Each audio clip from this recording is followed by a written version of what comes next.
यहाँ बोला गया है कि समान क्रय मूल्य वाली 14 घड़ियों को 4500 रुपए प्रति घड़ी की दर पर बेचने पर 4 घड़ियों के क्रय मूल्य के बराबर लाभ होता है। तो इसमें अलग कुछ नहीं है, अलग कुछ भी नहीं है, सिंपल एक इक्वेशन बनानी है। तो आपको प्रॉफिट कितना हो रहा है? 4 घड़ियों के क्रय मूल्य के बराबर प्रॉफिट हो रहा है। क्यों हो रहा है? 14 घड़ियों के प्रॉफिट हो रहा है तो बेचने पर, और 14 घड़ियों के क्रय मूल्य का जो अंतर है वो इसके बराबर है। किसी को कोई दिक्कत? ठीक है, तो यहाँ से कितना निकल कर आ गया सर? 18 सीपी बराबर आपका हो गया 14 एसपी। तो सीपी और एसपी का जो रेशो आ गया वो कितना निकल कर आ गया? 7/9। लेकिन ये क्वेश्चन यहाँ खत्म हो रहा है क्या? नहीं, यहाँ तक तो नॉर्मल क्वेश्चन चल रहा है हमारा। इसके बाद क्वेश्चन की अगली शुरुआत होती है कि प्रत्येक घड़ी का क्रय मूल्य बताओ। तो 14 घड़ियों का विक्रय मूल्य दे रखा है। तो 9 बराबर अगर 4500 है, 1 बराबर 500, तो 7 बराबर 3500 हो जाएगा क्या? यस। तो ये कितने घड़ियों का है? 3500, 14 घड़ियों का। तो यही बोला गया है आपसे 3500। जबकि आपसे ये बोला गया है कि प्रत्येक घड़ी का क्रय मूल्य निकालो। बटे आपको करना चाहिए, है ना? नहीं करना चाहिए ना? नहीं करना चाहिए। कारण क्योंकि 4500 रुपए 14 घड़ियों का नहीं है, प्रति घड़ी है। अच्छी बात है, चलो बच रहे। ठीक है, ओके। ईच ईच घड़ी को आप 4500 में बेच रहे हो, तो आपने खरीदी कितने में होगी? 3500 रुपए में। क्लियर? अगला क्वेश्चन करोगे, सेम कॉन्सेप्ट है। दो स्विच के क्रय मूल्य के बराबर लॉस हो रहा है अब, तो दो क्रय मूल्य के बराबर लॉस हो रहा है और 12 स्विचों के बेचने और खरीदने पर हो रहा है। तो खरीदेंगे पहले और 12 सीपी माइनस 12 एसपी। चलिए रेशो तुरंत निकालो। तो 12 एसपी बराबर 10 सीपी, और एसपी और सीपी का जो रेशो होगा 5/6 होगा। किसी को कोई तकलीफ नहीं है? अब बोला जा रहा है सर प्रत्येक स्विच का क्रय मूल्य बताओ। 275 रुपए प्रति स्विच की दर से बेचने पर बताना है। 275 रुपए पर स्विच में बेच रहे हो, यानी कि 5 रेशो बराबर 275 है, तो 6 रेशो की वैल्यू कितनी हो जाएगी? 25 बटा 25 कितना हो जाएगा? 330 रुपया। किसी को कोई प्रॉब्लम, कोई दिक्कत नहीं होनी चाहिए, मजे से। नेक्स्ट, फिर से देखिए अगला क्वेश्चन, हर टाइप कवर होगा। समान क्रय मूल्य वाली 18 घड़ियों को इतने रुपए प्रति घड़ी में बेचने पर 4 घड़ी के विक्रय मूल्य के बराबर हानि होती है। कर सकते हो क्या? हाँ, 4 घड़ी के विक्रय मूल्य के बराबर अगर हानि हो रही है, क्यों हो रही है? 18 वस्तुओं का सीपी माइनस 18 का एसपी। तो 18 और 4 22 का एसपी बराबर कितना हो जाएगा? 18 का सीपी। तो एसपी और सीपी का जो रेशो आ रहा है वो निकल कर आ रहा है 9/11। तो आपसे बोला जा रहा है इतने पे बेचने पर, यानी कि 9 रेशो बराबर 792 है। सही है ना? सही है। तो आपसे बोला गया क्रय मूल्य कितना होगा? एक रेशो बराबर कितना आ गया? 9 9 8 72, 9 8 72, 88 × 11 968।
इसमें 4 बराबर नहीं है ना, तो बराबर करो।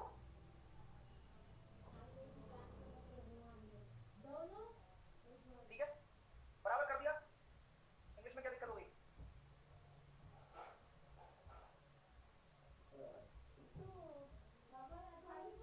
हाँ, 3 रुपए ऑफ 4 ऐसा लिखना चाहिए था, 4 ऑफ रुपी 3 है ना, उल्टा लिखना चाहिए। देख लो कोई बात नहीं। तो ये बारे बारे बराबर कर दिया। तो खरीदा कितने में है? 10 में। बेच कितने में रहे हो? 9 में। क्वांटिटी सेम है, तो तभी कर पाए 1/10 इंटू 100, 10% का लॉस। तब 2 और 3 कहाँ से आया? कहाँ से नहीं आया डियर, इनको बराबर करना है। मैंने आपको कितनी बार बोला है, क्वांटिटी बराबर करने के लिए आप यहाँ क्या गुणा करोगे? आप बता दो, सबसे छोटा गुणा क्या करोगे? आप 2 का गुणा करोगे, 12 बनाओगे, या 3 का गुणा करके बनाओगे? इक्वल बनाना है ना क्वांटिटी को, मेन उद्देश्य यही है अपना। अगला क्वेश्चन करोगे इसी बात पे। हाँ, तो बोला जा रहा है सर 6 रुपए में 7 खरीदता है और 4 रुपए में 3 बेचता है। अभी आप निकाल सकते हो क्या प्रॉफिट लॉस? या आप प्रॉफिट लॉस अभी निकाल सकते थे? बोले नहीं निकाल सकता। रीजन क्या है? क्योंकि सर अभी क्वांटिटी सेम नहीं है ना, उनको बराबर करना पड़ेगा। यहाँ 3 से मल्टीप्लाई किया और यहाँ 7 से। अब देखो अब आप खरीदा कितने में? 18 रुपीज में, और बेच कितने में रहे हो? 28 में। कितने का प्रॉफिट? 10 का। किसके रेस्पेक्ट में? 18 के रेस्पेक्ट में, इंटू 100। तो 5/9 कितना हो जाएगा? 55.55। Option number C. चलिए आइए, अब अच्छे से करना। डबल क्वांटिटी वाला केस है सर, और कोई रूल नहीं है। सुमित जैसे मतलब बराबर नहीं करना आपको है सुमित, आप ये चाहते हो क्या? और कोई रूल का मतलब क्या चाहते हो? बराबर नहीं करना बस आपको बस मैं तुक्के से ये याद करा दूं कि 6 7 लिख दे सुमित, 4 3 लिख दे, 6 को 3 से गुणा कर दे, 7 को 4 से कर दे, ये 18 आ गया, ये 28 आ गया। ये चाहते हो ना? ये वही वाला तरीका पकड़ लिया ना मैंने मन को तुम्हारे। तो डियर ये यहाँ अच्छा लगता है जब ऐसे लिखा हो कि 6 में 7 केले खरीदते हैं, 4 में 3। लेकिन अगर मान लो बाई चांस उल्टा कर दिया एग्जाम में, तो आपको पता भी नहीं चलेगा कि सीपी कौन सा है और एसपी कौन सा है। इसलिए इसमें और इसमें कोई फर्क नहीं है। फर्क सिर्फ इतना है कि बराबर करना सीख जाओ, ज्यादा आसानी से कर पाओगे। चलो ठीक है, मैंने इस तरीके को, इस तरह के क्वेश्चन को उस तरीके से बता दिया, क्रॉस कर लो बस, दिमाग ही नहीं लगाना। लेकिन जैसे मान लो अगला क्वेश्चन आ गया, तो यहाँ आपको पूरा बराबर करना पड़ेगा, वरना होगा नहीं। अब देखो करो इसको, सब लोग अब सामने देखेंगे और समझने की कोशिश करेंगे। देखिए, एक दुकानदार 2 रुपए में 3 की दर से कुछ मात्रा में नींबू खरीदता है।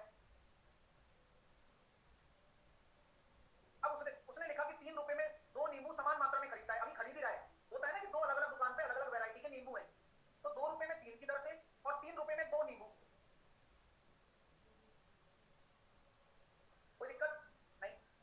आपको ये बोला जा रहा है कि सर इनको आपको बराबर करना पड़ेगा। क्यों? क्योंकि समान मात्रा है ना दोनों की। भाई दोनों की समान मात्रा है। रोशनी कह रही सर नहीं आ रहा। Hello hello sir, Radhe Radhe. हाँ सर। सर मैं ये पूछ रहा था, मेरे ना डाउट आते हैं कुछ। अच्छा, तो सर हम उनको कैसे क्लियर करें? जैसे जैसे सर आपने परसेंटेज टॉपिक करा दिया ठीक है, है। तो उसका मैं वो प्रैक्टिस कर रहा हूँ, रिवीजन। हाँ, तो सर उसमें मेरे डाउट आ रहे हैं क्वेश्चन के कुछ, तो मैं उसको सॉल्व कैसे करूँ? जैसे डाउट कैसे आ रहे हैं? मतलब मुझसे क्वेश्चन नहीं हो रहे हैं कुछ। क्वेश्चन कहाँ से है वो? सर किरण की बुक आती है ना, उससे। तो आप ऐसा करो, उसकी फोटो खींचो, यस सर।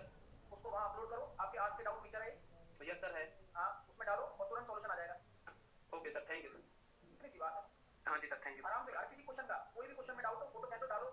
नहीं सर, मैं सर ये सोच रहा था, मैंने कहीं सर ने कोई अपना ग्रुप बना रखा हो, लेकिन ग्रुप में टाइम ज्यादा वेस्ट होता है। अभी मान लो कि तुम्हें कहीं से तुम पढ़ रहे हो, आसानी क्वेश्चन क्यों ना हुआ, अब इंतजार करना पड़ता है ग्रुप में कब आएगा कब आएगा कब आएगा। अब आज के डाउट फीचर की वजह से क्या हो गया, बहुत आसानी हो गई। आप क्वेश्चन डालो, उसी क्वेश्चन का सॉल्यूशन आ जाएगा। और मान लो फिर भी कोई क्वेश्चन ऐसा डाल दिया कि इसका सॉल्यूशन नहीं आया, तो उस पर आप रिक्वेस्ट भेज सकते हो कि यार इसका सॉल्यूशन भेजो। Okay sir, okay. ठीक है ना?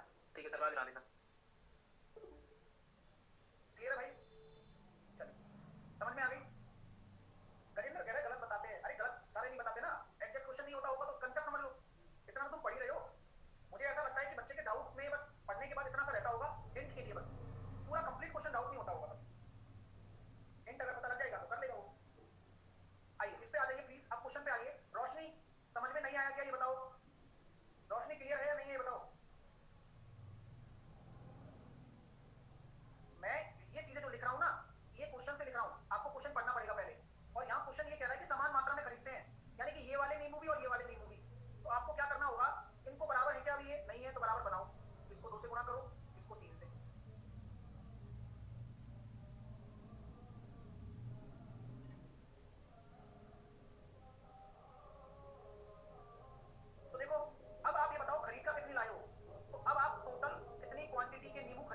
कितना खर्चा आपका हो गया ये बताओ सर। 6 और 6 12 नींबू और आपका क्रय मूल्य कितना लगा, मतलब खर्चा कितना हुआ आपका भाई? अभी तो आप पहले घर पे आके यही तो निकालोगे कि भाई कितना खर्चा हुआ। तो आप देखोगे सर 2 दूनी 4 और 3 या 9 और 4 13 रुपया खर्चा हुआ। किसी को कोई प्रॉब्लम यहाँ तक? ये जो बात मैंने करी है ये केवल और केवल किस चीज की करी है? खरीदने की। और 12 कहां से आया?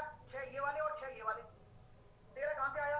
4 2 दूनी 4 ये और 3 या 9 और 4 13। चलो सर यहाँ तक कोई टेंशन। अब आप बेच किस हिसाब से रहे हो? किस हिसाब से बेच रहे हो?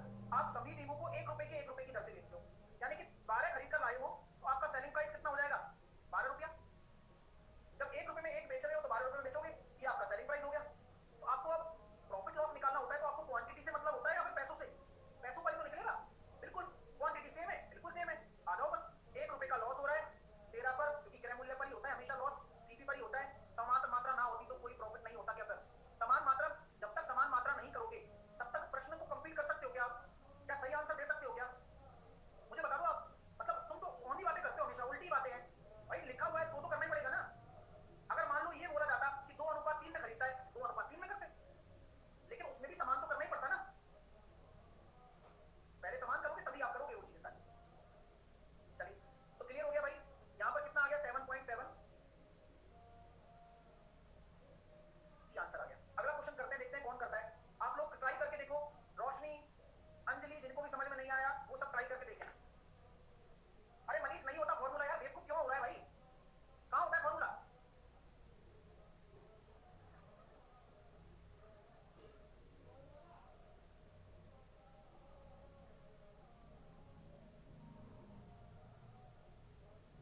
आया आंसर?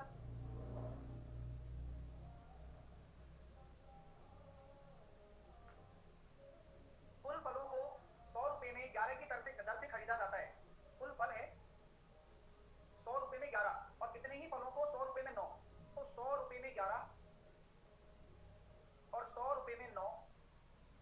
अब उसने बोला है ना उतने ही, उसने बोला है ना उतने ही, तो क्या ये बराबर नहीं करोगे? क्या करना पड़ेगा? तो यहाँ 9 से गुणा किया और यहाँ आपने 11 से गुणा किया। तो दिक्कत मेरे दोस्तों, जिनको समझना है चुपचाप समझे। ये तो अभी खरीद के ऊपर बात चल रही है ना, ये तो केवल खरीद के ऊपर बात चल रही है सर। बोले यस। तो कितने रुपए में कितने खरीद लिया आपने? तो सर देखो 1100 और 900, 2000 रुपया यहाँ लग गया और मैं खरीद कर लेकर आया हूँ 198। 198 क्या? फ्रूट। ये तो केवल सीपी का हिसाब है। अब प्रॉफिट लॉस निकालोगे तो सेलिंग प्राइस तो देखना ही पड़ेगा ना। बिल्कुल। तो आप बेच किस हिसाब से रहे हो? तो सभी फलों को 100 रुपए में 10 की दर से। अच्छा तो एक फल कितने में? 10 रुपए में भाई। 100 रुपए में 10, एक 10 रुपए में बेच रहे हो तो 198 1980 में। अब आपको प्रॉफिट हो रहा है लॉस हो रहा है? सर लॉस हो रहा है 20 रुपए का। और किस पर हो रहा है? 2000 पर। मजा आया? 1% का लॉस। अब थोड़ा बहुत समझ में आ गया भाई। जिन बच्चों को नहीं आ रहा था, मनी, अंजलि और क्या नाम है इसका, रोशनी और अन्य विद्यार्थी, क्लियर है भाई सबको? एक एक चीज क्लियर है? चलिए अगला प्रश्न करोगे अगर क्लियर है तो। धीरे धीरे अपने आप हो जाती है। पहली बार देखते हो भाई सब कैसे होगा, आ नहीं रहा है, अब करोगे तब आएगा। दिमाग लगाओ। और जब शुरुआत करते हो ना तो ऐसे ही होता है, कुछ चीजें आती हैं कुछ चीजें नहीं आती है, लेकिन धीरे धीरे सब धीरे धीरे सीख जाते हैं।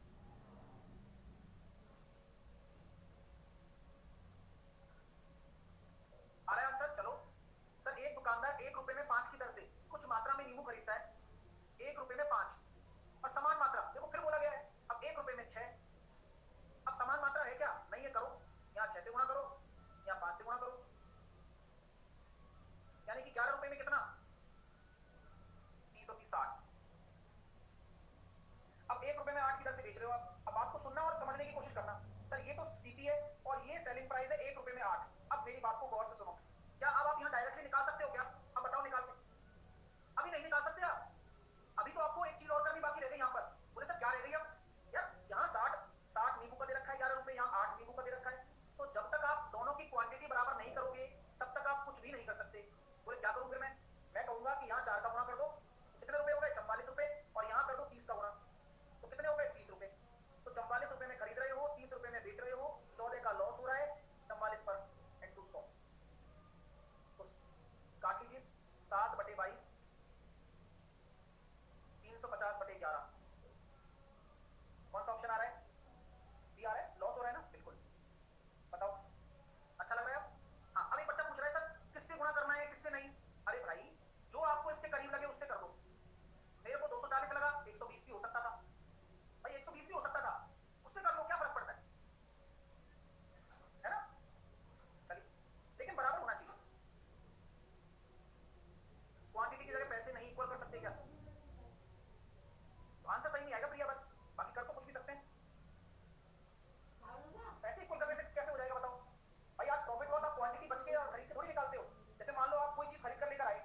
नहीं लगाते हो, पढ़ोगे नहीं ना तब तक ऐसे ही ढूंढते रहोगे बस।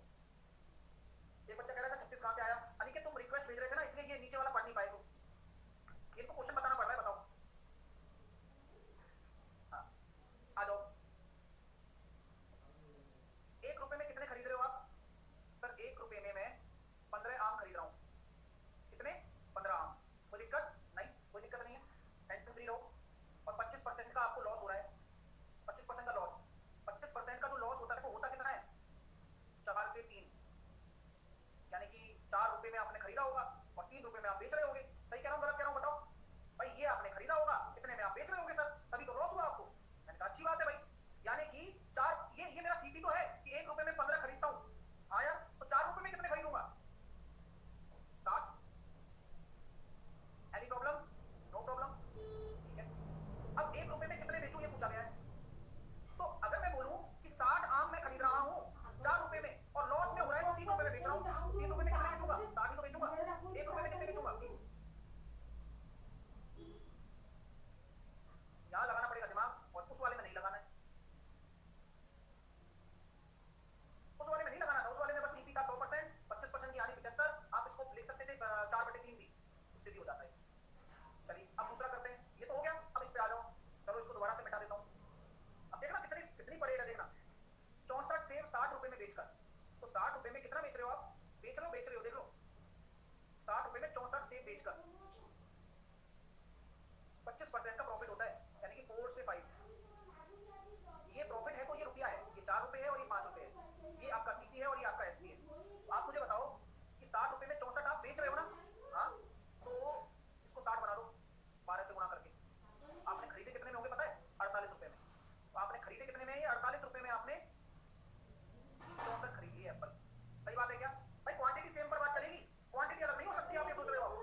400 बराबर 2400 इंटू 3 बटे एक्स। तो 2 जीरो से 2 जीरो काटा, एक्स की वैल्यू निकल कर आ गई 18। ऐसे भी कर क्लियर है? हो रहा है क्या? अब उससे करके बताओ रेशो वाले से। टाइम लग जाएगा यार, पेपर में समय की कीमत है। और अब आप मुझे बताओ, क्या आप जो मैंने पहले आपको ये वाले क्वेश्चन कराए थे, क्या ये वाली भी मतलब फीलिंग भी आ रही है क्या वहां? नहीं आती है। तो हर टाइप अलग रहता है, हर टाइप का एक अलग मतलब है। उस टाइप के अकॉर्डिंग क्वेश्चन के आंसर बनते हैं बस। अगला प्रश्न देखो।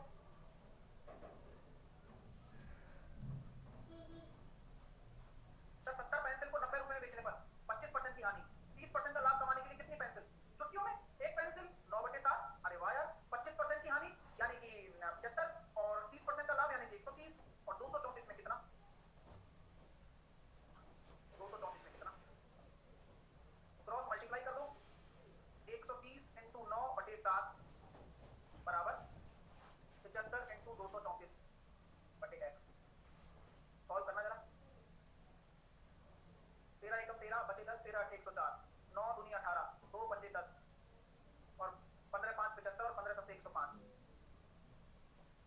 और कुछ मैंने करके बता दो अपने रेशो वाले से। तो मैंने जो आपको चीज सिखाई है उसको पेशेंसली देखा करो। कुछ बच्चे फड़फड़ाते पता क्यों है? क्योंकि उन्होंने पहले किसी और से किया हुआ होता है। अब अचानक से कुछ और मेथड मिल जाता है तो वो बौखला जाते हैं। उनको ये लगता है अरे भाई यार पता नहीं सर क्या करने में लगे पड़े। लेकिन मैं कहता हूँ कि 3-4 क्वेश्चन करके फिर देखा करो कि यार मजा कितना आ रहा है। समझ लो मेरी बात? हाँ, पूरी परसेंटेज में क्या हो जाएगा? फ्रैक्शन में लिख लो कि इसको और क्या होगा भाई। अगर ये 75% है, ये 130 है, तो फ्रैक्शन में तो लिख ही सकते हो लाभ हानि को। बस फ्रैक्शन में मल्टीप्लाई हो जाएगा।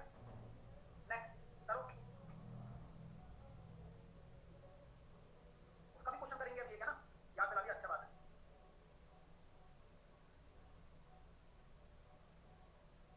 90 बॉल पेन 160 रुपए में बेचने पर एक कितने में? 160/90 यानी कि 16/9 में। 20% की हानि यानी कि कितना? 80। 20% का लाभ 120, 96 रुपए में कितने?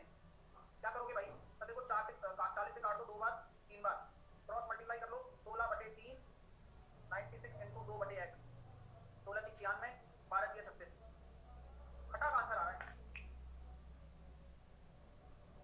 ठीक है, चलिए नेक्स्ट। खत्म फाइल, फिनिश। तो हमने आज बहुत सारे नए टाइप सीख लिए हैं। अब इसी तरह का एक क्वेश्चन मैं आपके सामने बना रहा हूं। अगर पूरी परसेंटेज आ जाए तो, बैड परसेंटेज वाला पूरी परसेंटेज का आ जाए तो, अरे पूरी परसेंटेज आ जाए तो जैसे कि, तो मैं एग्जांपल ले लेता हूं कि 1 रुपए में 8 ऑब्जेक्ट खरीदने पर,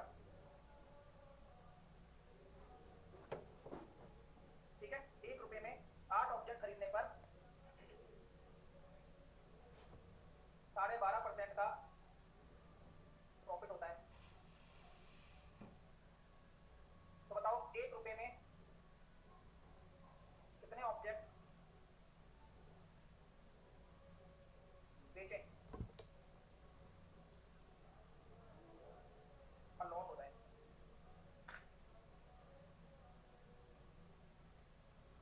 कोशिश कर लो, नहीं आएगा कोई बात नहीं, और हो सकता है अप्रोक्सीमेटली आए तो आप परेशान मत होना।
जिनका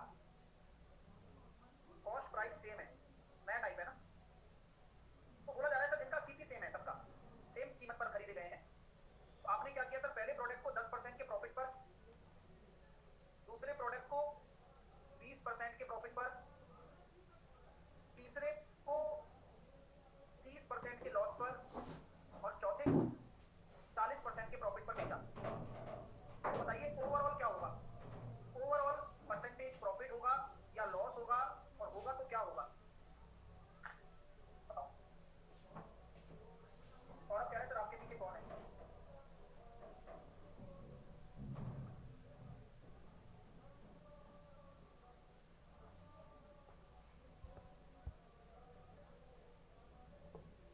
कह सकता हूँ कि ये सीपी पर ही तो निकाले जाएंगे बेचारे।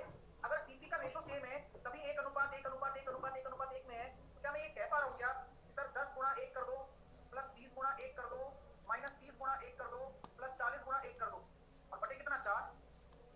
तो देखो ये तो कट गया, तो 40/4 कितना हो जाएगा 10%। ठीक है, और 10% ये क्या है, प्रॉफिट है। अब कई बच्चों को नहीं आ रहा, पल्ले नहीं पड़ा, अरे सर ऐसे कैसे। तो मैं कहूंगा भाई देखो, जब सीपी सेम है तो माना दूसरा मेथड, सीपी 100 रुपया है प्रत्येक वस्तु का, तो पहली वाली को कितने में बेचूंगा सर, 100 में खरीद रहे हो 110 में बेचोगे, दूसरी वाली को 100 में खरीद रहा हूँ 120 में बेचूंगा, तीसरी वाली को 100 में खरीद रहा हूँ 70 में बेचूंगा, और चौथी वाली को भी 100 में खरीद रहा हूँ तो 140 में बेचूंगा। तो कुल सीपी कितना है 400, कुल एसपी कितना आ रहा है 230 और 440, और कितने का प्रॉफिट हो रहा है 40 का, 400 के रेस्पेक्ट में गुणा 100। तो यहाँ आपका जो राइट आंसर आएगा वो 10% का प्रॉफिट आ जाएगा। ठीक है, क्लियर है। तो इस तरह से वो लगता है। आप सर डायरेक्टली क्यों नहीं लगाया, हमने डायरेक्टली भी लगा सकते हैं ना, इसलिए बोल रहा हूँ। आपका अगर सीपी सेम है तो आप डायरेक्टली निकाल सकते हैं, तुरंत आंसर आ जाएगा। चलिए एक बच्चा कह रहा था जेएसएम में लगा दो, बात तो वही है। जब सीपी सेम है 10 प्लस का 20 माइनस का 30 प्लस का 40, आप क्या मानोगे, आप ऐसा मानो जो बैलेंस पे, तो आप माइनस मत मानो क्योंकि माइनस से आपको फिर जोड़ने घटाने में तकलीफ आएगी, आप 10 मान लो। सर उससे क्या होगा, यहाँ से कुछ नहीं आएगा, यहाँ से कितना ज्यादा है 10 ज्यादा है, और यहाँ से ये कितना कम है 40 कम है, और यहाँ से ये कितना ज्यादा है 30 ज्यादा है, कुल मिलाकर कितना आ रहा है 0। तो 10 ही आपका राइट आंसर है। तो जो पहले वाला करना चाहता है उससे करे, दूसरे वाले से करना चाहता है दूसरे वाले से करे। ठीक है, चलिए नेक्स्ट।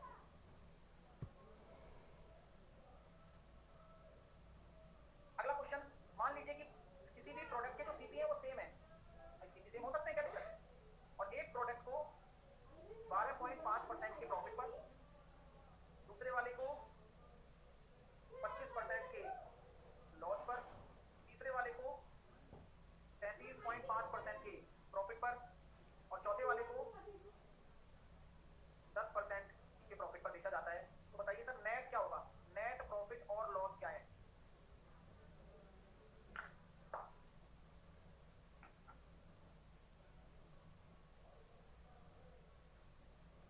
तो देखिए तो सर कैसे करेंगे, मैंने कहा कुछ नहीं करना, जब सेम है तो डायरेक्टली देखो एक एक प्रोडक्ट ले लिया, ये हो गया 50, 50 और 60, 60 में से 25 दे दो, देखो ना 50, 50 और 10, 60, 60 में से 25 दे दो 35, और एक कटेगी सब में बचेगी 4 का डिवाइड कर दो, तो डायरेक्टली निकल कर आ गया 8.75% का प्रॉफिट होगा नेट। कोई तकलीफ, कोई तकलीफ, डायरेक्ट कर रहे हो ना, क्योंकि आपको पता है सीपी सेम है तो डायरेक्ट चीज लगाओ, आपको टेंशन नहीं लेनी है। मैंने कई बार बोला है, अरे ये वेटेड एवरेज है ना, इसमें जेएसएम नहीं है लगाया मैंने, क्यों, क्योंकि वेटेड एवरेज है, वेटेड एवरेज में तो जेएसएम का ही पार्ट होता है, डायरेक्टली आ रहा है तो इसमें क्यों टेंशन ले रहे हो तुम इतनी, बट एक 4 का तो और क्या, 4 अनुपात हो गया ना बराबर। चलिए सर बुरी परसेंटेज भी करा दो, ये बुरी परसेंटेज तो है 12.5 33.5, ये बुरी परसेंटेज ही तो है। हाँ आज की फाइल मैंने डाल दी है, वो आप करके आना, जैसे कि मैंने अपडेट में भी डाल दी है, वहीं से मिलेगी आपको, वहीं से देखा करो फाइल, और आप ये बना के लानी है। कल नहीं परसों क्लास है ना, संडे को ही मैंने क्लास इसलिए लगवाता हूँ जिससे कि मैं आपको थोड़ा और ज्यादा पढ़ा सकूँ, ये ध्यान रखना। आज की फाइल ये रही, इसका आंसर दे सकते हो क्या तुरंत, माइनस का 20 साढ़े 7.5/2 3.75 का लॉस, तुरंत